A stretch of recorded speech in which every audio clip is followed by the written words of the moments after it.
The 11th Doctor came at a time where Doctor Who was undergoing new changes. With Russell T Davies departing the show after Tennant's tenure, many fans were worried that Smith's portrayal of the Time Lord wouldn't live up to their expectations. After all, Tennant had been playing the infamous role for 5 years. But the 11th Doctor did as they all do. He worked his way into viewers' hearts. He was again someone unique, yet recognizable to fans. However, like all Doctors, the 11th incarnation had a mixture of characteristics and many extremes that showed what a complex being he could be.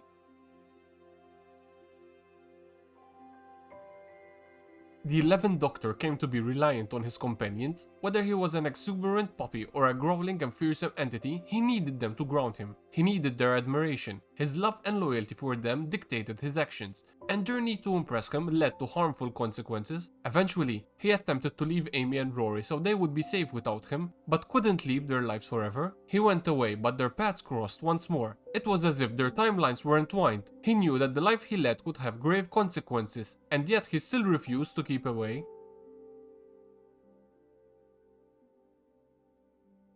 A physical characteristic many fans adore in the 11th Doctor is his love for unconventional fashion. It is something many of the Doctors share, but one constant item in particular came to be associated with this incarnation: the bow tie. The phrase bow tie. Bow ties are cool.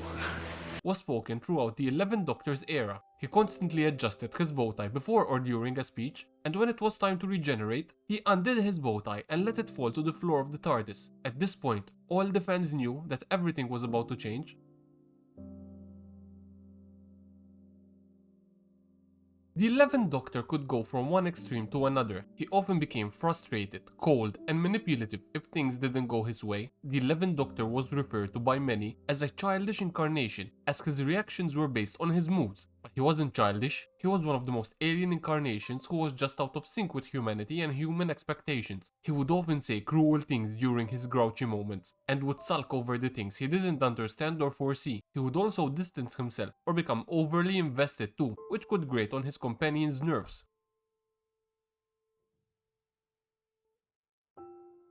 Fish fingers and custard, Jemmy Dodgers, bow ties, suspenders, fezzes, dancing with abandonment at Amy and Rory's wedding. These are just some of the fun and playful aspects of the Doctor's personality. He is wondrous and in awe of the seemingly mundane.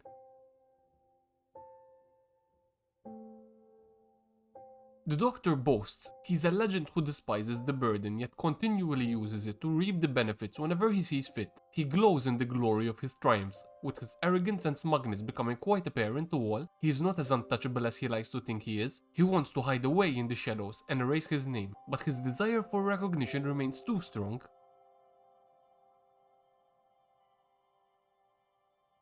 The 11th Doctor is caring. He goes out of his way to make sure the people in his life are okay, that they're happy. He helps Amy and Rory get through a difficult stage in the relationship. He puts River's song ahead of himself and does not blame her for the attempts on his life. He helps Kazran and Abigail truly live with the time they have together. He showed Vincent van Gogh the impact he had years in the future. He protected a small town called Christmas from invasions and attacks for centuries. He knows that if a child is crying silently, he would do whatever he could to make sure they would stop. No one despises the Doctor more than the Doctor himself. At least that is what he tells the Dream Lord. The 11th Doctor was his own harshest critic. He questioned his actions, especially when he was merciful towards others when they were merciless towards him and humanity. He felt immense disgrace and guilt concerning his insecurities and choices. He blamed himself when things didn't work out, or when people died due to his mistakes. He had an awareness that he stifled, which haunted him in many ways.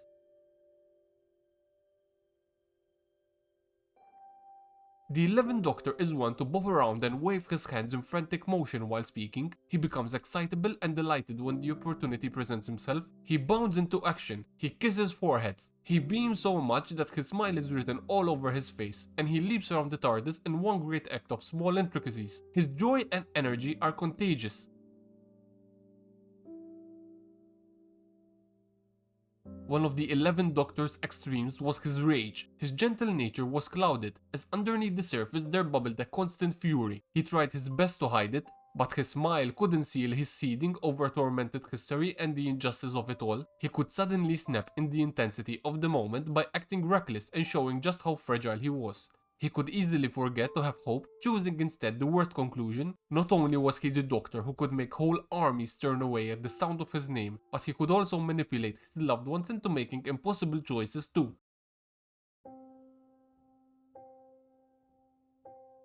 The 11th Doctor is filled with wonder. When the Doctor once again regenerated into the 11th Doctor, he was reborn. He had a new personality and a new face. Basically a new lease on Time Lord's existence. He is both a combination of everything he has ever been while being an entirely unique individual. The 11th Doctor burst out of the TARDIS and immediately met his new companion. He tested his new taste buds with various foods. His curiosity also led him to investigate the Impossible Girl and the crack in Amy's bedroom. Fans of 11 will forever be grateful for this trait, as it led to some groundbreaking storytelling.